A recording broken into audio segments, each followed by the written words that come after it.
വൈകുന്നേരം കൊല്ലത്ത് പോയിട്ട് വന്നപ്പോഴത്തേക്ക് കാണാം പുഴിക്കര ബീച്ചിൽ പോലീസും ആൾക്കാരൊക്കെ ഇങ്ങനെ നിൽക്കുന്നു, കൂടി നിൽക്കുന്നു. എന്താണെന്ന് അറിയാൻ വയ്യ. നമുക്ക് പയ്യന്മാരൊക്കെ ഇങ്ങനെ കൂടി നിൽക്കുന്നു. ആ പുലിമെട്ടിനടുത്ത് കുറച്ച് ആൾക്കാരൊക്കെ കൂടി നിൽക്കുന്നു. എന്തോന്ന് അറിയാൻ വയ്യ സംഭവം. ഇനി എന്തെങ്കിലും കരക്കടിഞ്ഞേണാന്ന് അറിയാൻ വയ്യ. കുറച്ച് അമ്മാവന്മാരൊക്കെ അവിടെ നിൽപ്പുണ്ട്. ഭയങ്കര ചർച്ചയൊക്കെ ഒന്ന് സൂം ചെയ്ത് നോക്കുമ്പോഴത്തേക്ക് ഒരു കാറ് കരക്കഴിഞ്ഞ പോലെ തോന്നുന്നു. എന്തായാലും ഒരു കാർ അവിടെ കിടപ്പുണ്ട്. എന്തിനാണ് പരിപാടി എന്ന് അറിയാൻ വയ്യ. ഷൂട്ടിങ്ങും അല്ലോ, സിനിമ ഷൂട്ടിങ്ങും അല്ലോ ആണെന്നും പറഞ്ഞാണ് ചാടി ഇറങ്ങിയത്. ചെന്ന് നോക്കിയപ്പോൾ ഒരു കാർ അവിടെ മണ്ണിൽ പൊതിഞ്ഞു പോയതാണ്. കടലിൽ ഇറക്കിയത് അങ്ങോട്ടാണെന്ന് തോന്നുന്നു. സംഭവം പൊതിഞ്ഞിട്ടുണ്ട്. അവിടെ തള്ളി കയറ്റാനും വടമിട്ട് പിടിക്കുക നടക്കുന്നുണ്ട്. തകൃതിയായി നടക്കുന്നുണ്ട്. പക്ഷേ കാർ അനങ്ങുന്ന ലക്ഷണം കാണുന്നില്ല.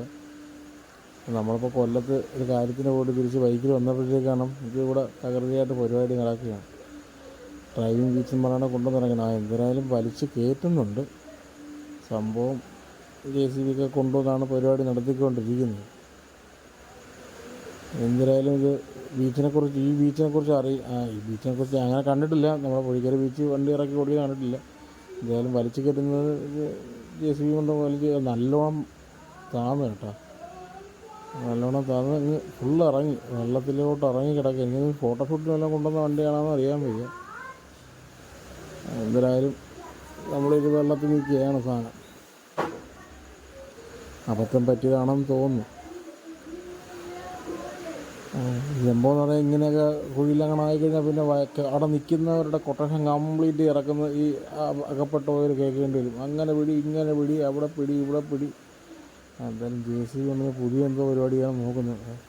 ഈ ഇട്ട് വലിക്കുന്ന ആ സ്ഥലം ഒരു ഇതാണല്ലോ. എന്തായാലും JCB വന്ന്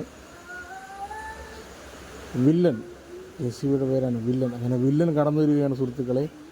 വില്ലൻ വന്ന് ബാക്കിട്ട് കെട്ടി, റോപ്പൊക്കെ ഇട്ട് കെട്ടി വലിക്കുകയാണ്. സംഭവം ഈ റോപ്പിട്ട് വലിക്കുമ്പോഴത്തേക്ക് അടുത്ത് പോയി നിൽക്കുന്ന ആൾക്കാർ ഇതിനെക്കുറിച്ച് ഇതിൻ്റെ ഗൗരവം അറിഞ്ഞിട്ടുണ്ട്. എന്തെങ്കിലും കാരണവശാൽ ഈ റോപ്പ് പൊട്ടിക്കഴിഞ്ഞാൽ ഈ നിൽക്കുന്നവരുടെ മുഖത്ത് അടിക്കുന്ന ഭാഗം അറ്റാണ് പോണത്.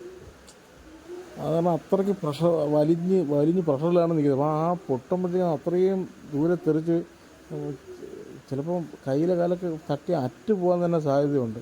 ഒരിക്കലും മരം മുറിക്കുന്ന സ്ഥലത്ത് നമ്മൾ പോയി നിന്നപ്പോഴത്തേക്കാണ് അവിടെ മരം മുറിച്ചൊരു ചേട്ടനാണ് ഇത് പറഞ്ഞു. അപ്പോഴാണ് നമ്മളിതിനെക്കുറിച്ച് ചിന്തിക്കുന്നത്. ദൂരോട്ട് മാറിയില്ലടെ താഴേന്ന് ഈ റോപ്പിട്ട് പിടിച്ചാണ് ജീപ്പ് വലിച്ച് കയറ്റുന്നത്. അപ്പോഴത്തേക്ക് അയാൾ പറഞ്ഞ് മാറിയിരിക്കാൻ നമുക്ക് കാര്യം ചെയ്തുകൊണ്ട് പുള്ളി ഇത് പറയുന്നത്.